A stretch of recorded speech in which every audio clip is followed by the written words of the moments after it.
Hi guys, welcome to our channel Shiva cricket. ఈ రోజు Sunday డబ్ల్యూఏలో first match వచ్చేసి Gujarat Titans versus Chennai super Kings మధ్య హోరాహోరీ పోటీ జరగనుంది.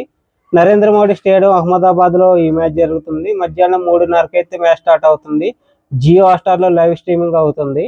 ఇక పిచ్ రిపోర్ట్ విషయానికి వస్తే నరేంద్ర మోడీ స్టేడియంలో ఎక్కువగా బ్యాటింగ్ అనుకూలిస్తుంది. టాస్ గెలిచిన కెప్టెన్ అయితే మొదట బౌలింగ్ తీసుకుంటారు.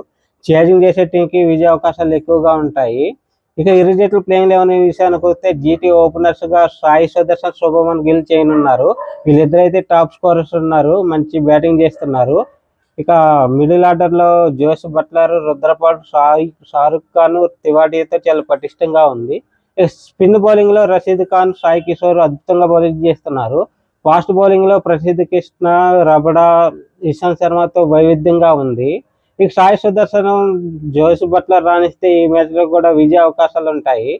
చెన్నై ఓపెనర్స్ గా ఆయుష్ మత్రే కాన్వే చేయనున్నారు. మిడిల్ ఆర్డర్లో ఉర్బీ పటేల్, రవీందర్ జడేజా, ఎంఎస్ ధోని తో పటిష్టంగా ఉంది. స్పిన్ బౌలింగ్ లో రవిచంద్ర అశ్విన్, నూర్ అహ్మద్ ఉన్నారు. ఫాస్ట్ బౌలింగ్ లో పతిరానా, నాగరకోటి, ఖలీల్ అహ్మద్ తో వైవిధ్యంగా ఉంది. ఇక ఈ మ్యాచ్ అయితే మహేంద్ర సింగ్ ధోనికి ఐపీఎల్ లాస్ట్ మ్యాచ్ అయ్యే అవకాశాలు ఉన్నాయి. ఇక ఈ మ్యాచ్ లో గెలిచి మంచి సెండప్ ఇవ్వాలని చెన్నై గట్టిగానే ట్రై చేస్తుంది. ఇక ఇరు జట్లు ఎటు లాస్ట్ ప్రీవియస్ మ్యాచ్ చూస్తే లాస్ట్ 8 మ్యాచెస్ లో 5 మ్యాచ్ లో గుజరాత్ విజయం సాధించగా 3 చెన్నై విజయం సాధించింది. ఇక జీటీ అయితే మంచి ఫామ్లో ఉంది అన్ని విభాగాల్లో. చెన్నై అయితే అన్ని విభాగాల్లో కొంచెం డౌన్ ఉందని చెప్పాలి. ఇక ఈ మ్యాచ్ లో చెన్నైపై జీటీ ఘన విజయం సాధించే అవకాశాలు చాలా ఉన్నాయి.